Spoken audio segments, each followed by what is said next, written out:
Por muito tempo eu fui o cara que nunca começava algo e só parava quando aquilo de fato tinha sido concluído. Nunca fui o cara que iniciava comportamentos e projetos que precisavam ser mantidos e realmente mantia, pois eu simplesmente não conseguia. E eu lembro que isso começou a me deixar super mal. Eu realmente me sentia bem frustrado. Muitas vezes até já começava algo acreditando que eu não ia conseguir manter aquilo, e esse é um dos pontos que eu vou mencionar aqui, além de outros dois. Entretanto, eu consegui reverter essa situação, eu consegui me tornar uma pessoa mais persistente.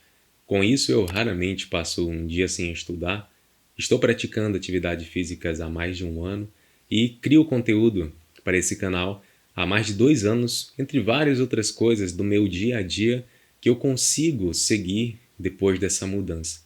Mudança essa que eu vou compartilhar com você o que me levou a ela, quais as ideias e práticas me serviram de alicerce para que eu me tornasse uma pessoa mais persistente. Mudança que realmente me mudou a nível mental, financeiro e físico.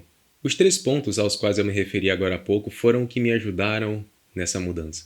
Foram esses pontos que eu vou compartilhar com você que me possibilitaram mudar, me transformar e que eu desejo de verdade que ajudem a você também. Como eu falei anteriormente, muitas vezes eu já iniciava algo pensando que eu não ia conseguir manter aquilo por muito tempo, não ia dar continuidade naquilo a longo prazo. E isso por causa do meu histórico de tentativas, tentando fazer algo com persistência que era repleto de tentativas falhas, que tinham muitos finais frustrantes. Mas aí eu entendi algo muito importante, algo que foi como uma luz e que eu encontrei rumo à construção de um Bernard diferente daquele indisciplinado e frustrado com uma série de projetos inacabados e tentativas falhas. Então já pega essa ideia e carregue com você. O fato de você acreditar ou não na sua capacidade ou possibilidade de promover mudança já influencia se você vai ou não conseguir aquilo. Eu vou até repetir. O fato de você acreditar ou não na sua capacidade ou possibilidade de promover mudança já influencia se você vai ou não de fato conseguir aquilo. A questão é que as nossas crenças têm um forte impacto sobre o nosso mundo físico, nossas atitudes, o nosso modo de ver o mundo e a nós mesmos. Logo, se eu acredito que eu sou incapaz de fazer algo, as minhas chances de fazer aquilo de fato diminuem exponencialmente. Portanto, nesse primeiro ponto, o primeiro passo é você mudar a sua atitude mental frente às circunstâncias da sua vida e em função de você mesmo. Foi o que eu fiz e me serviu de pontapé crucial, inicial, para que eu me tornasse uma pessoa mais persistente. Eu aprendi que, acima de tudo, eu tenho que começar a acreditar em mim mesmo. Mesmo que no início possa ser um pouquinho esquisito, porque você vai estar introduzindo conscientemente um pensamento a fim de tornar ele uma crença, é imprescindível dar esse primeiro passo. Um time que entra em campo acreditando que não tem chances contra o outro time, já perdeu o jogo antes mesmo do juiz dar o apito inicial. Nunca esqueça disso. Para falar sobre o segundo ponto que me ajudou a ser mais persistente, deixa antes eu te falar sobre uma coisa. Você sabia que Harry Potter foi rejeitado por 12 editoras antes de bombar? 12 editoras, não foram 2, nem 3, nem 5, nem 10, foram 12.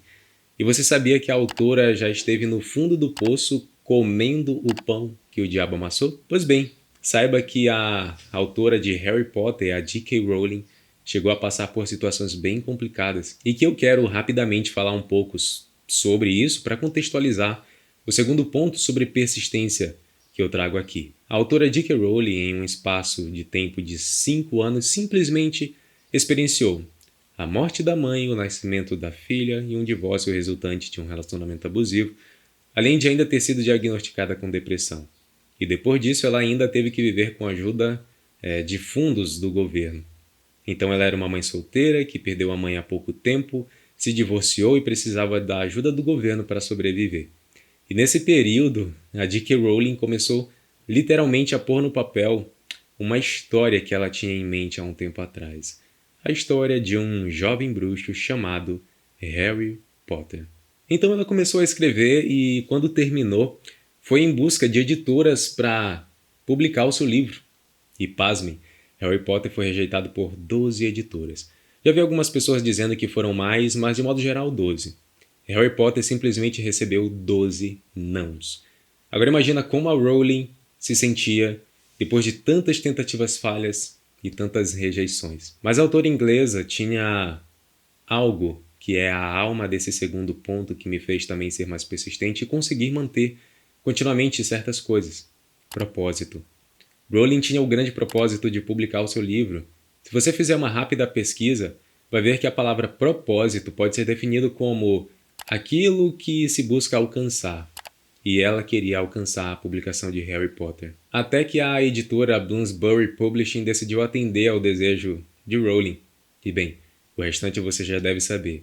Harry Potter se tornou um sucesso mundial. É a franquia de livros mais vendidas no mundo, com mais de 600 milhões de cópias, e Rowling tem uma fortuna de simplesmente mais de 5 bilhões de reais. A história de J.K. Rowling tem muito para ensinar, desde fracasso a sucesso.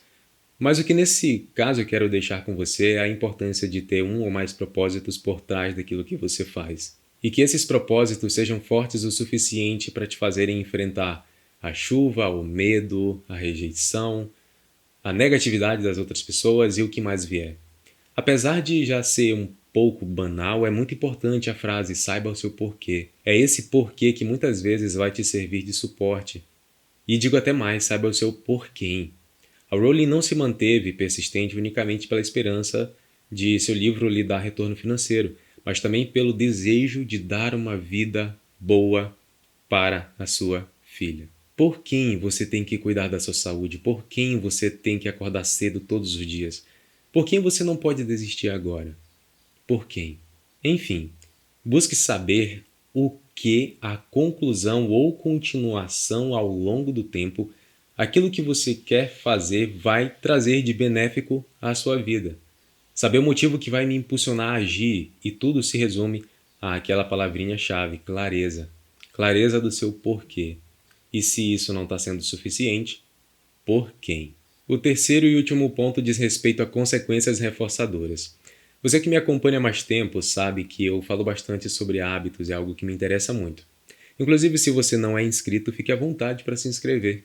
Muita gente que assiste não está inscrita, e se você se inscrever, você vai me ajudar a me aproximar mais ainda ao objetivo métrico desse canal atualmente, que é atingir os 20 mil inscritos ainda em 2024. Então fique à vontade para me ajudar a alcançar essa métrica e, desde já, muito obrigado. Na década de 1930, um psicólogo americano chamado B.F. Skinner começou a fazer uns experimentos com ratos. Você já ouviu falar sobre isso? Ele, juntamente com outros chamados analistas do comportamento, chamados de behavioristas, tinham como objetivo direcionar o olhar da psicologia para aspectos mais observáveis e mensuráveis do indivíduo. Acontece que até então a psicologia funcionalista e a psicologia estruturalista, que tinham como foco os eventos privados da mente humana, eram as correntes de pensamento predominantes até então. Então, o Skinner buscou mostrar que o comportamento era influenciado pelas relações do organismo com o ambiente e que, nessa relação, as consequências causadas pelo comportamento do organismo influenciavam diretamente na probabilidade do comportamento tornar a se repetir. Em linhas gerais, o que isso tem a ver com persistência? Preste bem atenção. Quer dizer que, ao proporcionar a você mesmo consequências reforçadoras, você aumenta a probabilidade de repetir um comportamento. Uma coisa que funcionava muito bem para mim era ler e depois assistir algum jogo de futebol. Eu via que teria um jogo que eu queria acompanhar e eu calculava o tempo e terminava antes de começar a partida. Pegou o esquema? Proporcione a você mesmo recompensas. Isso é muito poderoso. E se a cada vez que você fizer algo, você se der um reforço positivo por isso, Com o tempo você nem vai mais precisar desse reforço, porque você criou um hábito. Parabéns. Vamos rapidamente ver isso em um exemplo prático. Vamos pressupor que você quer criar o hábito de estudar inglês. Você deve fazer algumas coisas de antemão. Definir o momento que você vai praticar o comportamento, tanto referente aos dias da semana quanto o horário do dia, onde o período de tempo que você vai se manter estudando e o que vai te servir de reforço positivo. Você decidiu que vai estudar à noite, depois do trabalho, 3 vezes por semana, durante 40 minutos, começando às 7h30 da noite, e definiu que depois de estudar, você vai assistir um episódio da série que você mais adora. Viu como ficou tudo mais claro, mais objetivo e real? Pois é, aprender que um comportamento gera resultados satisfatórios, porque sim, esse é um processo de aprendizagem, é crucial para manter a persistência nos comportamentos nos quais nós queremos persistir. É o que até hoje me serve de apoio e eu espero que sirva para você também. Agora bem que você pode me dar um reforço positivo e curtir esse vídeo. Conte para mim o que você achou digitando aí nos comentários e eu prometo ler.